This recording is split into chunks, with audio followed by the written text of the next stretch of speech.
Hi, baby. Thank you. Thank you. What? You're in trouble?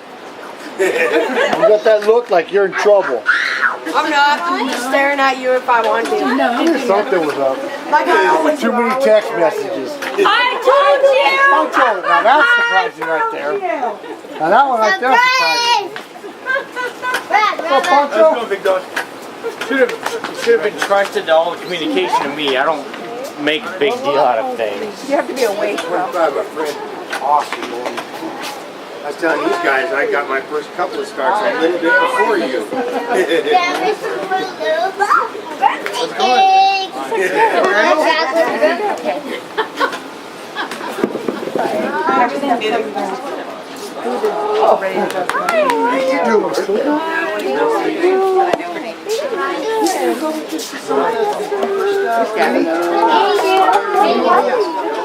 This is so emotional. I think I'm gonna cry.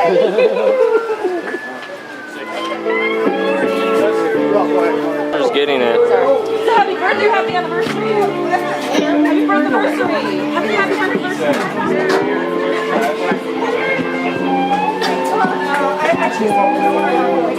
All right.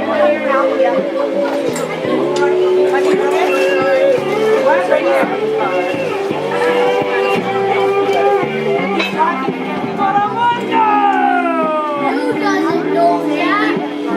There's mac and cheese. This is mac and cheese.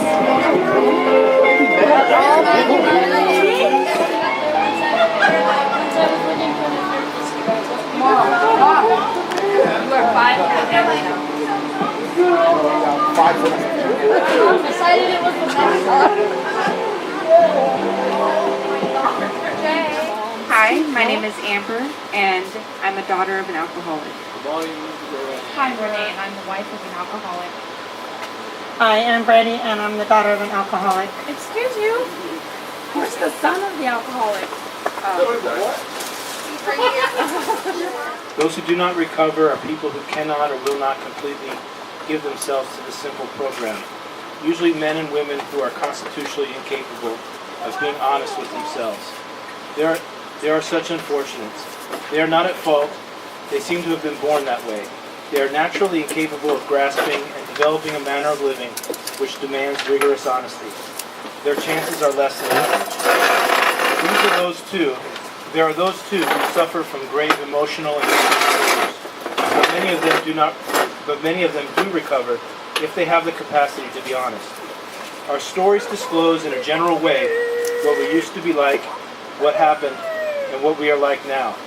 If you have decided you want what we have and are willing to go to any length to get it, then you are ready to take certain steps. At some of these we balked.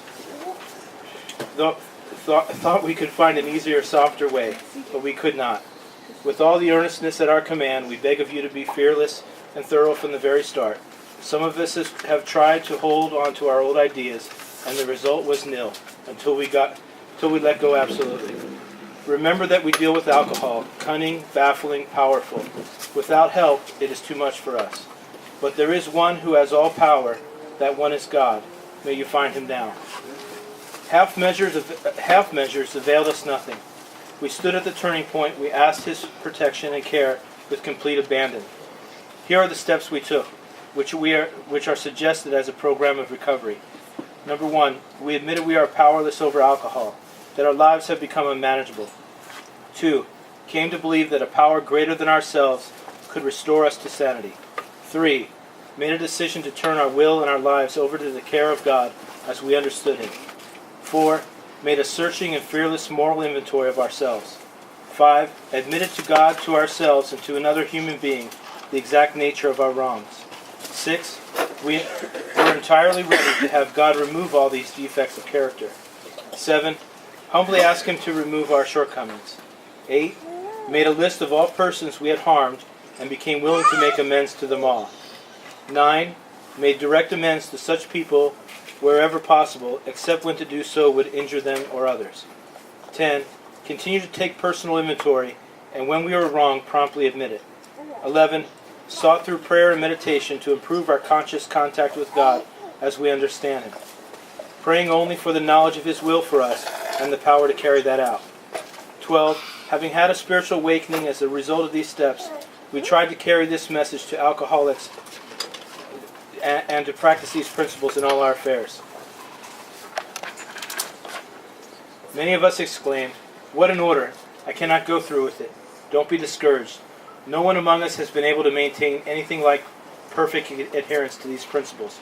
We are not saints. The point is that we are willing to grow along these lines. The principles we have set down are guidelines to progress. We claim spiritual progress rather than spiritual perfection. Our description of the alcoholic in the chapter to the agnostic and our personal adventure before and after make clear these three pertinent ideas. That we were alcoholic and could not manage our own lives. B, that probably no human power could have relieved our alcoholism. And C, that God could and would if He were sought. Thank you, Frank. Thank you, Frank. I agree with So what this I is on behalf of my sister and I. 25 years ago, our dad was sick. He was sick physically, mentally, and emotionally. He had 2 baby girls to think about, so he made the choice to take us to our grandma's, where he knew we would be taken care of. A few weeks after this difficult decision, he made another and braver choice to get help for the disease that was surely going to kill him. He chose to live a sober life. He went to rehab and took his life back. For the next 3 years, he worked hard to build a home for us. He met Renee, who would later, we would proudly call Mom. They gave us a new baby brother, and shortly afterwards they brought us home to complete our family. Most importantly, what our dad's sobriety gave us was our dad, healthy, clean, and whole. So we're going to each kind of share something about our dad's sobriety. My sister and I lived with our grandma, and when we first lived there while he was in rehab and recovering, if you knew my grandma, you knew that she was a woman of faith and religion, and so every night we had to pray, and we would pray together. We would sit around the coffee table, and we each had to take turns praying, and we had to pray for our dad. We had to pray for his recovery, that he would someday be able to come and take care of us, and just that he would make it through. And I know she was pretty scared, but she never showed it, and she made sure that we kept believing in him, and that was reminded every night that he was going through a difficult thing, and we were little, but it was something that this way she tried to help us understand it as best we could.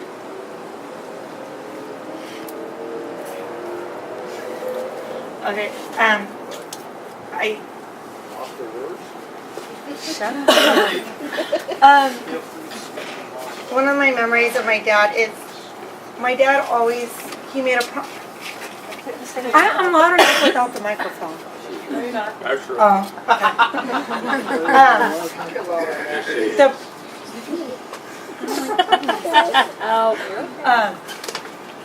My dad made a promise to us when he took us to my grandma that he'd be back, that everything would be okay, and he'd be back. And every time when things get hard or whatever it is, I'm a daddy's girl. I always turn to him, and he always promises me that everything's going to be okay. And I just know that it'll be okay because he promised me that he was going to get better and come back, and he did. He got better and he came back. And for that, thank you.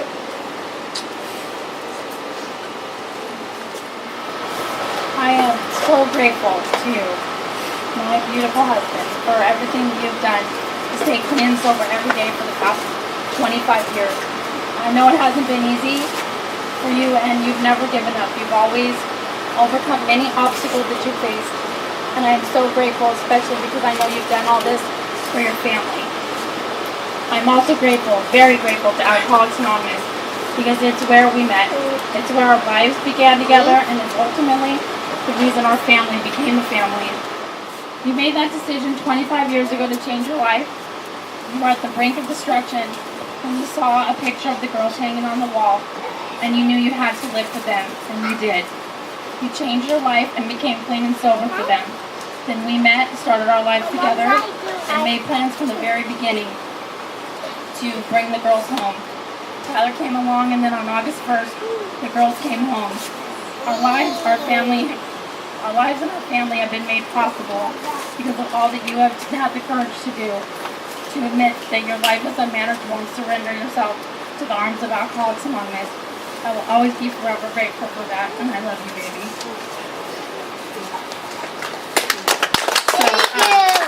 There's quite a bit of family that couldn't be with us today, but we managed to get some of their well wishes. After emerging from the storm, you could see across the street. Your family's support and love provided you with 20/20 vision and allowed you to be able to see a view.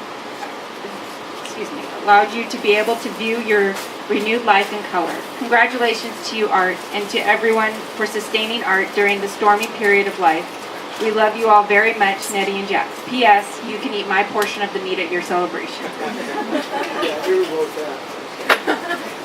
Okay, and this is from his niece, Francesca. Uncle Fart, I love you and I'm so proud of your accomplishments.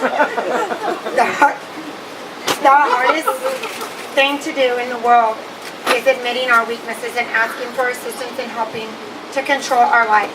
You are a better man, Uncle Fart, and a role model because of your strength of character. Love you always, Judy. This is from Susie, his sister-in-law, and I'm assuming Uncle Dee, what she wrote. Art, you were 10 years old when Dee and I started going together, and you always welcomed me into this awesome family with no doubts and all my baggage. I can't tell you what that has meant to me all these years. Thank you for just being you. Congratulations. I knew you could do it. Love, Susie. Okay, and this is from his sister Laura. I know you all know I think we have the best family ever. One of the things that I am most proud of is that my brothers and sisters have always made me proud to be part of this family. This is another proud moment. Baby brother, your choices over the last 25 years have made us all proud. I could go on and on, but since there are many people gathered today, I will say only that this day is a reflection on how we feel about you. We are proud of your accomplishments and also proud of the support your wonderful wife and children have given you over the years.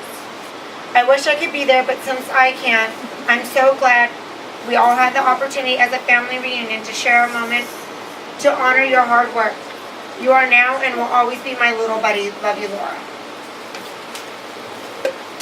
This is from his nephew, Daniel. Uncle Art, I'm so proud of you and what you've accomplished. Thank you for all that you've done for me through the years. I've always looked up to you and admired you.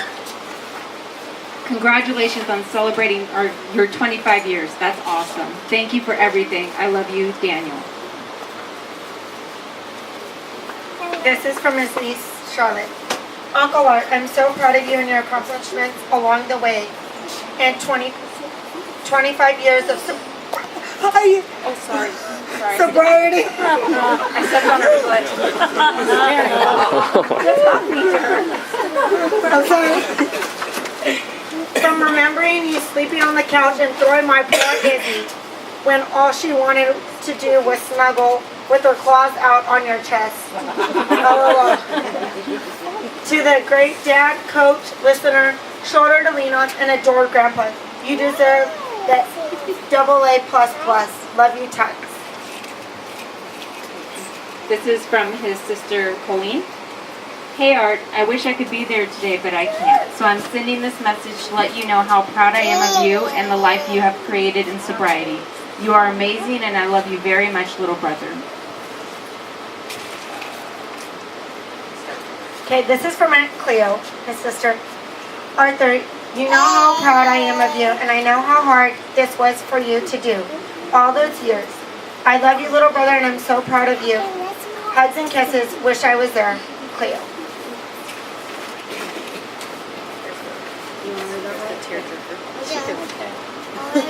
This one's from Andrew, his nephew.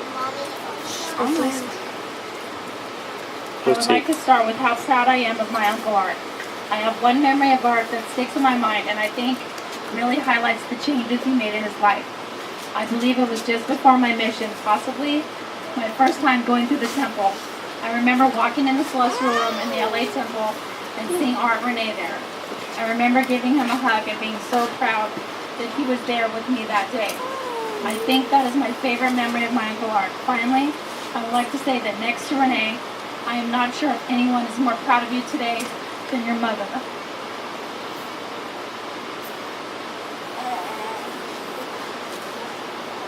I believe that she could always see you as the amazing man you have become today. She believed in you through it all and is watching with the biggest smile today. And then this is from his mother-in-law, Wendy. Art is one of a kind, and we are very fortunate to have him in our lives. Love you to the moon and back, Artie. And, We just want to, if you guys want to come up and say something to my dad, we're going to leave it open for you guys for a little bit. So come up and say what you need to say. So Shocking, I know. I know. I know it's shocking. I'm probably louder than Brandy, but I don't know. I learned You know, I remember the night that I got that crying phone call from my mom that already called her and said, come get the girls because I'm doing what I have to do to turn my life around.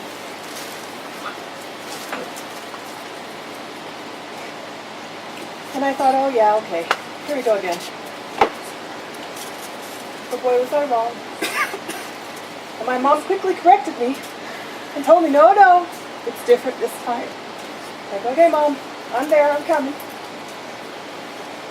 And for lots of years after, watching him make steps, huge steps, as he mended fences, as he issued apologies, as he pulled his act together and became what an awesome man. We are very, very blessed to have that example in our lives. Anybody who knew our mom knew she was indeed a woman of faith. And I think if I had to look back and say, why did it make such a difference in his life? I gotta believe it was Mom's belief in him that was such a huge factor. She knew how much he was worth. She made sure he knew how much he was worth. And she knew he could do the things that he needed to do to put his family and his life back together. Was she mad as heck when he came to get those girls in? He was. Because they were her girls. But she also was very proud of the steps he made. And I hope my baby brother knows that his whole family is proud of him. That his mom was so proud of he and Renee for their lives that they built for this wonderful family, for the shining example that our baby brother became to all of us. For helping us to remember, forward ever forward, and we can do whatever we set our mind to do. I love you, always will, and thank you for being you. My name's Mark, I'm an alcoholic. Hi, Mark. For those of you who don't know anything about Alcoholics Anonymous or alcohol they say is cunning, baffling, and powerful. It's the only disease that tells you you don't have a disease. It's the only disease that tells you it's okay to have one. To have one for someone like Art is just an absolute recipe for disaster. You go 25 years without ever having a drink or ever having a relapse, I can assure you is an absolutely amazing feat. But really, that's really nothing that explains anything about Art. Talk about being wrong. I met Art, I introduced my sister to Art 25 years ago. And I looked him dead in the eye, and I said, you are not good enough for my sister. She has needs and she has things that she has to be taken care of. And he looked me dead in the eye and says, I will. And I believed him, and he has. And he's not my brother-in-law, he's my blood. You know, he gave me a peace of mind that you just can't understand for my sister. He gave a peace of mind to my father. He was my father's son. His daughters are my blood. You know, his grandbabies I love just like he does. You know, it's been an honor and a joy just to know him, to be an example. I have 10 years sobriety today, and most people don't know it, but he's probably the biggest reason that I have that. You know, they say that this program you can't do alone. Well, it helps to have a cornerstone in the rock that you can lean on at any time. And he knows it. He knows I love him. And what an amazing accomplishment, my friend. Not just the sobriety, the man that you've become. Thanks.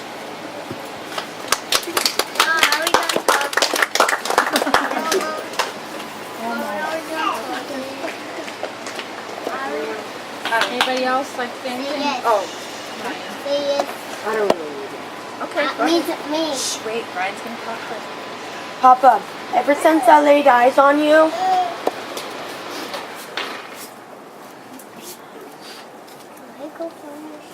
I noticed that Okay. That's it, you said enough right there, big guy. I love you. You love him a lot, huh? Would you go give him a hug? Can I speak, Mama? Sure. What do you have to say to Papa? I can't remember.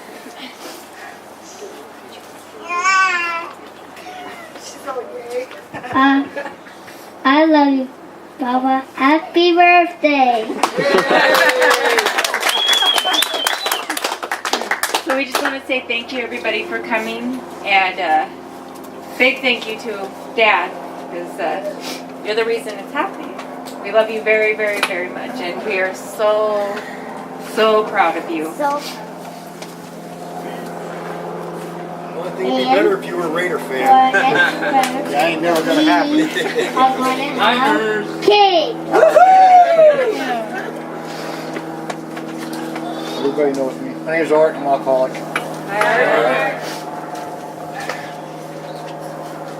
25 years ago, I sat on the couch, ready to be done. Just finished. Just take me where you're taking me, turned the gas on, blew the pipe lights out, and sat down. Said I'm done.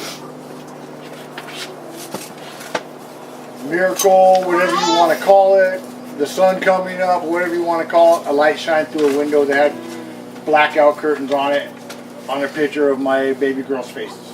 That was the only thing left hanging on the wall in this dilapidated, trashed house. I had been partying in it for 3 months straight since, or 2 months straight since they left. I got up, turned off all the gas, got in my truck, and I drove to my buddy's house. I said, I need your phone. And I called and I called and I called recovery homes. And finally, a gentleman named, his name was Johnny Johnson, answered the phone at Cooper Fellowship and says, I said, I need help. And he says, if you can be here by 10 o'clock in the morning, we have a bed for you. I ran in, I actually called my now ex-wife and told her, you have to do one more thing for me. And I said, you have to take me to this recovery home because I can't keep my truck there. She showed up, I ran in the door at 10:01 and I said, am I too late? And there was 5 of them sitting there, they called it the hot seat. They sat me down, they asked me some questions and they said, welcome home. From that day to this, my higher power, I choose to call God, has guided me through a path where I have not had to pick up a drink or a drug.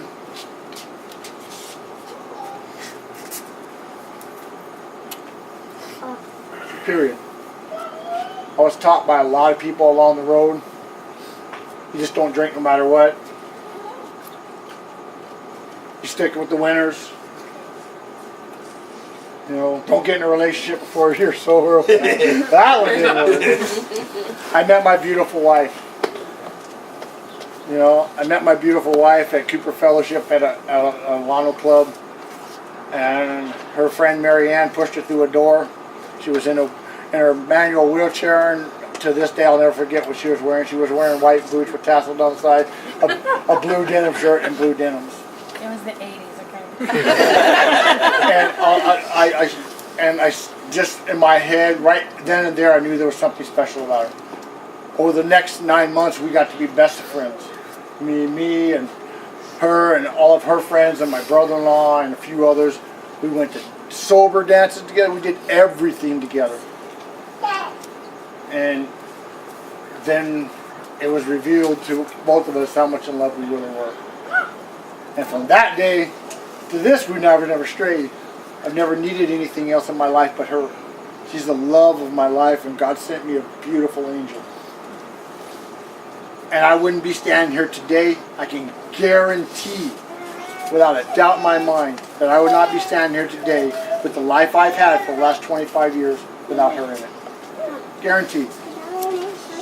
Guaranteed. I love all my family. There's people that have touched my life in all phases of my life. You know, Rebecca, I met her the same day I met her. You know, Brandy and Marion, we moved into the house in Santa Ana, and they were our neighbors. You know, and they've touched our life. That was 20 plus years ago. You are. You know, and I met Frank. Freak thing. I met Frank. My son was supposed to go play at a youth football league in Tustin because he couldn't play at the one in Irvine. He went on to high school. I still wanted to coach. Frank had 18 kids and him coaching. So Frank took the offense, I took the defense, and we've been best friends since. You know, that was 2004. Something like that. Now Frank's sitting here. Over. Almost 5 weeks. Almost 5? 5 in October. 5 in October. You know, I see all these kids that were like this big running around when I came into this program. They have their kids now. Johnny, Carissa. I remember Carissa coming up. She'd tell me little things like, "I'm 3 years old." Little memories like that. And then she just told me today, "Uncle Art, you're 5 whole hands," and that became because. She comes up to me one day and she goes, "Uncle Art, I'm a whole hand now." So today she told me I'm 5 whole hands. Jim and Julie, best friends in life, you know, family, beyond friends, they're family. Family, I mean, that's my brother, that's my sister. And like I didn't have enough to start with. All the letters from my sisters and brothers, you know, those are people that didn't like me around when I started this, you know. My sister Laura, the only phone call she's ever thought she was going to get from me was for bail money. You know, the day I made the commitment to do this and change my life, I didn't believe I was an alcoholic. I knew I had a drug problem. You know, I didn't believe I had an alcohol problem because I couldn't be an alcoholic because my father was an alcoholic, and I was never going to let that happen. 4 months in the program, I came to the realization in my innermost self that I'd be alcoholic, and just so happens I just heard a Catholic priest speak. His name was Father Leo, and he asked me, according to my recollection of it, I was sitting 2 rows back from the podium, and he looked me right in the eye and asked me what I was doing to be responsible for my miracle. I've picked up alcohol twice in 25 years and walked up to the counter in a liquor store. And both times put the alcohol back and bought a pack of cigarettes, smoked 1 cigarette out of each pack and gave it away. Twice in sobriety I've had the temptation to drink, and both times I was in very major traumatic situations in my life. But I got told early in sobriety, run the tape all the way through. What's going to happen if you take that drink? What's going to happen if you use that drug? Run it all the way through to the end, to the next day after. And see if you still want to have that drink. And both occasions I had the presence of mind and the guidance from my higher power to run that tape all the way through and I didn't have to drink. So, thank you, baby. I knew something was up. I didn't know this was up. I knew something was up because there was 75,000 text messages a day and they were really getting quite irritated. But I love all you guys. Love everybody here. You know, everybody here has touched me in a certain way throughout my life. My sister Lila, she's always been there. She's the closest to me, sibling to me. And you know, He we, used to beat me up. but she was a talented, so I had to. But there's recovery in that too, because I haven't beat her up in 25 years. Little brother beat you up, Ella? Once again, I love all you guys, and I really thank you all for being here on this special day for me.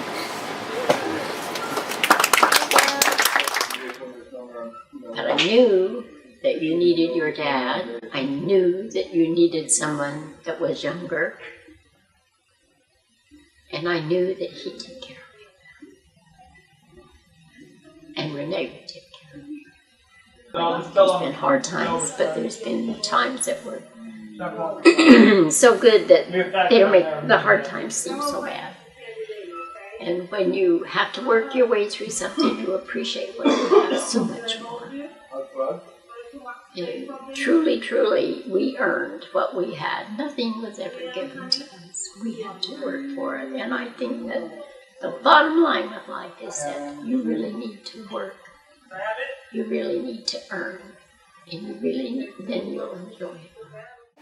So we just would like to kind of close this out and ask you to join us in something that they do at the end of AA meetings, which is say the Serenity Prayer together. So if you'll hold hands with the people next to you.